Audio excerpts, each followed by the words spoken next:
guys!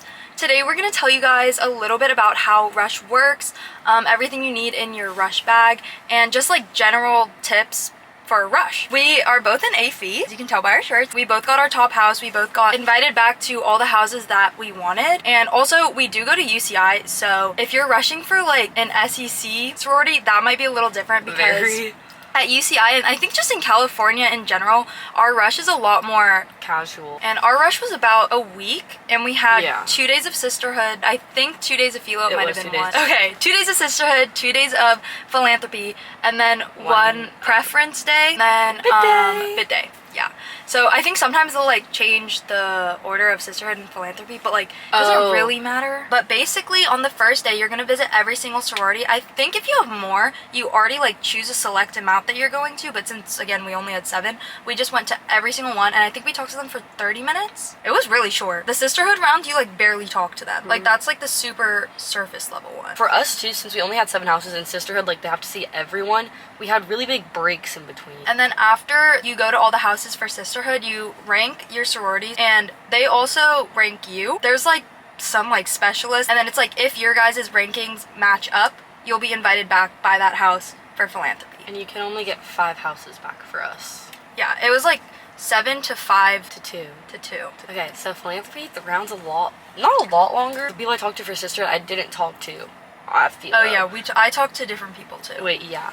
But, so they already, like, know you, they have, like, a general basis of you, so it's, like, it's not gonna be a lot of, like, oh, what's your major, like, where are you from, like, they'll, like, touch on that, they'll just probably ask you just to, like, introduce themselves, but then, like, after that, they go into, like, more kind of, like, niche things, like, about you, like, topics you already talked about, but, like, with new people. So that's kind of how philo works. And then after philo, you'll do the same thing and rank them, and they'll rank you, and you'll get invited back to, for us it was 2. I think it is usually 2 for preference round. Yeah. Because you're deciding between the 2. Yeah. Preference round is the longest round. For me, I only talked to 1 girl.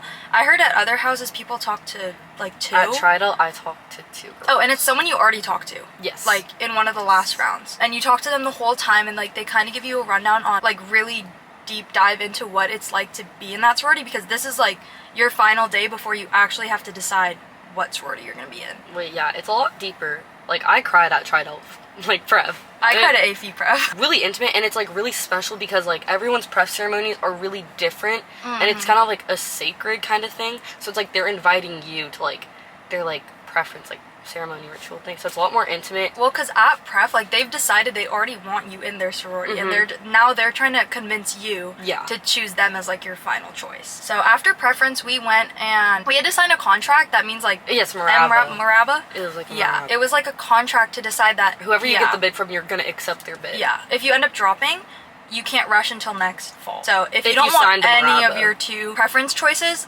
don't sign it. Yeah, drop already so you can COB. Yeah, so you can COB. I'll explain what a COB is, but basically it means continuous ongoing bidding, and that's when you rush. I didn't even know.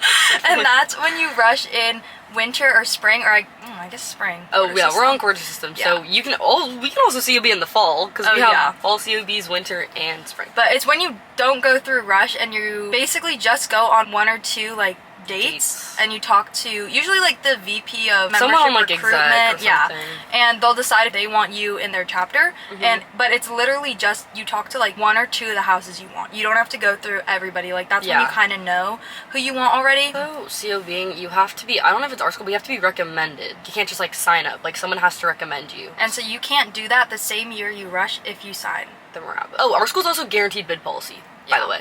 So if you rush, you will get a bid, but it's not like a guaranteed bid from like one of the houses like you actually like. Just from one of the 7 houses. So that was like the basic overview of how Rush works, and now we'll just give you some general tips. This is what you should keep in your Rush bag.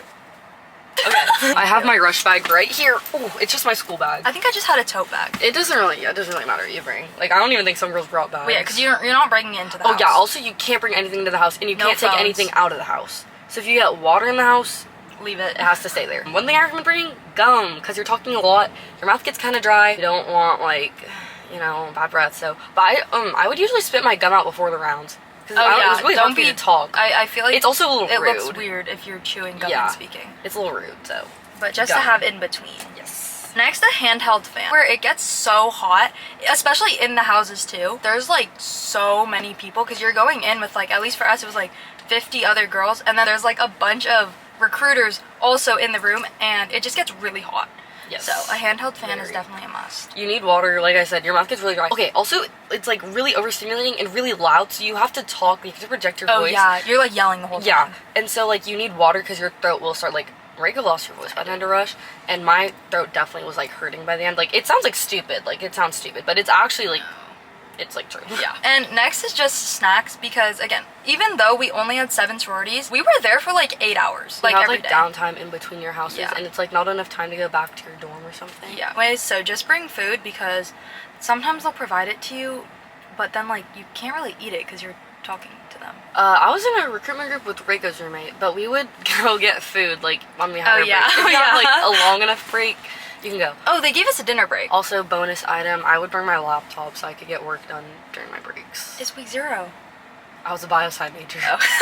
I'm biz admin. You've probably already heard this before, but there are 5 B's that you are not supposed to talk about when you're going through Rush, and it's boys, booze, Bible, ballot, Biden, Bible, yeah. ballot, politics, yeah, and bucks. How much money you have. Let me give you an example of what you shouldn't ask. So, like, how are the frat guys here? Don't mention frat guys like do at all, say or that. parties, like anything. Because, like, obviously they're gonna be like, why is she asking me about that? Because that's not important when you're choosing your house. Exactly. You should be picking it for sisterhood, guys. And then just don't talk about like religious or your political beliefs, just because that also technically shouldn't matter, and like it kind of creates bias, which is what they don't want. And same with like money, you don't talk about that. And going along with that, make sure you're cleaning up your social media, because they're definitely checking that before Rush. They do stalk. They asked us for our Instagram on our like interest page, and they go and look, and you want to make sure that you have nothing illegal. Yes. For sure. Well, you shouldn't have that in the first place, but definitely for Rush, especially if you have a public profile. Although I would recommend just making your profile public, for so sure. that they can like look, because it gives them a better idea and, like, of you everything. as well. Yeah. So just make sure you have nothing illegal or like racist or offensive or anything just like think that. if you wouldn't want your grandma seeing it, and also you want to look classy. Yeah. That is like perfect PNM, is because like, you're gonna represent them. Exactly, and so they don't want like anything, you know, like trashy or raunchy, so we like to be cute little classy PNM. So go into Rush with an open mind, but obviously it's like inevitable before you rush, you're gonna know like somewhat of like rankings just from like, because I'm assuming you're rushing, most girls like before they'll look up like rankings, like TikToks about like tips and stuff, and so like you're gonna have like a general idea of what the rankings are, but as best as you can just let those go, because if you're already going into it with like a bias, I don't think you're gonna experience like take the experience for what it is. Thankfully for me, I didn't really know any of like UCI specific rankings, so I feel like for that reason I actually was like really able to like give all the houses like an equal shot, and I was really willing to like go wherever like I actually wanted to, like wherever I actually felt like I was meant to be, you know? Because if you focus on rankings, you might just end up choosing what you think is the top house, but then like if you don't fit in there, you're not even gonna enjoy your time there, and it's not even gonna matter that like they're ranked number 1 or something. Yeah, don't focus it on that, because also I think if you're trying to like appease a certain house, you're not gonna be like yourself. Yeah. And then you're just gonna have to like keep up with that the whole time, and that's like not fun. That's no bueno. Which low-key goes into the next thing, which is like just be yourself during Rush, because again, you want to find the house that like actually fits you and not like whatever persona that you're putting up. If you just talk about super basic things, you're also not going to stand out, so they might not even want you, because you just sound like every other PNM. Okay, so when I rushed for AFE, my philo round, I had a lot of fun talking to them, especially that day, because we started talking a lot about like Disneyland, and I love Disney. Like I was literally talking about how I'm basically like a Disney adult. Like my whole TikTok for you page is just Disney stuff. And we talked about like The Office. It can be like stupid stuff. Like I feel like that's like what makes you memorable to the houses. Yeah. I talked about Roblox. Like a lot, like at almost every house, because if you scroll down, I was a Roblox YouTuber. So I was telling them all about that. I don't know how many other people were talking about Roblox. So, because like I remember every time like I'd be done talking to like AFE, like I'd always like talk to like my friends in my RC who were like, oh my god, like I love going to AFE because like I always get to talk about like Disney when I go there. Like things like that I feel like make like special connections with the houses. Like every house should feel like personal, especially when you get to like philo. They want to get to know you also. So like if you're talking about hella basic stuff, like they don't even know anything to work with. But also this kind of goes into like the next thing I feel like we should talk about is like it's the recruiter's job to like recruit you. I feel like when I was rushing, it felt so much like, oh my god, I need them to like me, I need them to want me. But now that we're like on the other side, I realize like it really is like, no, we want to recruit people. It's like now that I'm actually seeing it from the other end, like they want to like get to like what you want to talk about and like find out what like you really like, because that gives them the best like view of like if you will like fit the house. But like obviously you kind of have to let them get there. So like if they ask like, oh, where are you from? And you're just like, I'm from here. And like you don't give them anything to work with. Yeah. It's kind of hard. So you want to make sure that you're like actually answering, and like they want you to talk. Yes. So like don't feel bad if you're talking more than they are. You should be talking like, that's more a good than your thing. recruiter. Because that's what they want to see is like what you enjoy talking. Like they just want to like, because they only get to talk to you for so little time, which is why they want you to talk a lot so they can get like the most out of you for that time that you guys are together. Also, this is like random, but I realized because we were talking about it. In philo round, you don't have to talk about the philanthropy. Oh yeah, you can or just like ask. sisterhood. Like you can ask a few questions, but like they're not expecting you to only talk about philanthropy during that round. You're really just having conversations. They just call it that because they're giving you information about sisterhood on day one and then information about philanthropy on the next round. Yeah. But like you're not forced to talk about that, if that makes sense. I know I ask questions just because like I saw it on TikTok. I thought I was supposed to. Yeah, on TikTok it's like, but they really don't. I mean, it could be different for other schools, but for our school, it's not really that big of a thing. I really liked what I asked was like, oh, like what events do you do for your philo? Yeah. Because that gave me like an insight to it, and like I actually really like the events our sorority does, which I think also like helped me make my decision. Was like I think it'd be like fun to do this kind of stuff. Also, that was a big thing for me, was like deciding between like philanthropies also could be like a deciding factor on what house you want to like when it comes down to it. One like last tip was like just to be engaged and like excited every time you go in a house. They like feed off your energy. Yeah, if you're not interested, like they'll try and be excited too, but like they're not giving them want anything you to work with. You low-key just have to like push through it and be excited and engaged, because otherwise like they're gonna think you don't want the house, or you're like, they're not gonna want you. Days are like twice as long for them, because like where we have our breaks we're not seeing anyone, they're still seeing people like in the house.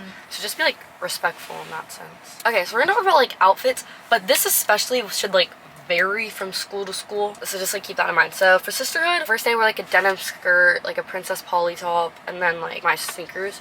And then for the second day, I wore like a nicer top. I also wore like jeans and like my Birks. For sisterhood, I did shorts and like a cute little tank top. And then the second day I had like a bodysuit and a denim skirt and boots. But like that's like the more casual, just like cute. Philo day, I wore a dress both days. So my first dress I wore was like a sundress kind of thing, and I just wore like a denim jacket over with cowboy boots. And then on the second day I wore like a nicer, but it was still like a short dress. I did the same thing. I wore like a sundress with wedges, and then the second day of philo I wore like a slightly nicer but still casual dress. They're both short dresses because it's still more casual, just like I think they told us like brunch, yeah, but like brunch cute attire. brunch outfits. Yeah. For prep, you wore dresses no matter what, but I wore a long dress. I know some girls wore like their prom dresses. I didn't do that. It was like just like a regular like white like tube top maxi dress I got off like I think Amazon, and I wore it with my wedge. Yeah, I just wore like a Princess Polly sad dress, like homecoming type dress, I feel like, but like not the bedazzled ones. Pref is like the fanciest one that you have to dress for, and then bid day, just something basic, because I think every school will just give you a shirt. So I just wore a denim skirt. Me too. Okay guys, my camera died again, but that was basically it for our whole rush video. Let us know if you want to know like why you should join a sorority, because we're thinking about making a video about that, and just like what you get out of it, what it's like actually being in a sorority, and like things like that. But hopefully this video helps. Good luck at rush, and yeah, bye guys. Bye.